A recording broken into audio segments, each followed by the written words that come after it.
ఎన్నికల వేళ దేశ జనాభాపై కొత్త వివాదం తలెత్తింది. జనాభాలో హిందువుల శాతం క్రమంగా తగ్గుతోందని ప్రధాని ఆర్థిక సలహా మండలి తెలిపింది. 1950లో మన దేశంలో 84.68% ఉన్న ఈ మెజార్టీ వర్గం వాటా 2015 నాటికి 78.06% క్షీణించిందని వెల్లడించింది.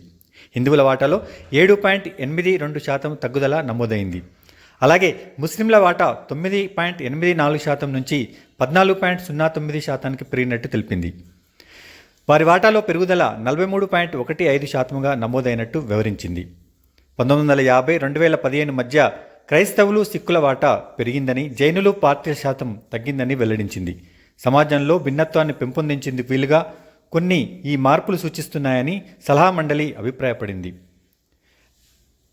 షామికా రవి నేతృత్వంలోని ఈఏసీ ప్రపంచవ్యాప్తంగా 167 దేశాల్లో పరిస్థితులను అధ్యయనం చేసి నివేదికను రూపొందించింది. అలాగే దక్షిణాసియాలోని బంగ్లాదేశ్, పాకిస్తాన్, శ్రీలంక, భూటాన్, ఆఫ్ఘనిస్తాన్ వంటి భారత పొరుగు దేశాల్లో మాత్రం మెజారిటీ మతస్థుల వాటా పెరుగుతోంది. వాటిలో మైనార్టీల వాటా ఆందోళనకర రీతిలో తగ్గుతోంది. 1950-2015 మధ్య మాల్దీవులు మినహా అన్ని ముస్లిం మెజారిటీ దేశాల్లోనూ మెజారిటీ వర్గం ప్రజల వాటా పెరిగింది. మాల్దీవుల్లో మెజారిటీ వర్గంగా ఉన్న షిఫీ సున్నీల వాటా 1.4%గా తగ్గింది. బంగ్లాదేశ్లో మెజారిటీ మతస్థుల వాటా 18% అధికంగా నమోదైంది. ఉపఖండంలో ఇదే అత్యధిక పెరుగుదల.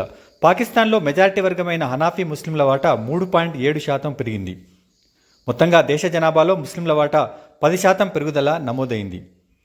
ఇక భారత్ విషయానికి వస్తే ఈ తాజా గణాంకాలు కొత్త వివాదాన్ని రేకెత్తాయి. ఎన్నికల వేళ కాంగ్రెస్, బీజేపీల మధ్య పరస్పరం ఆరోపణలు గుప్పించుకుంటున్నాయి.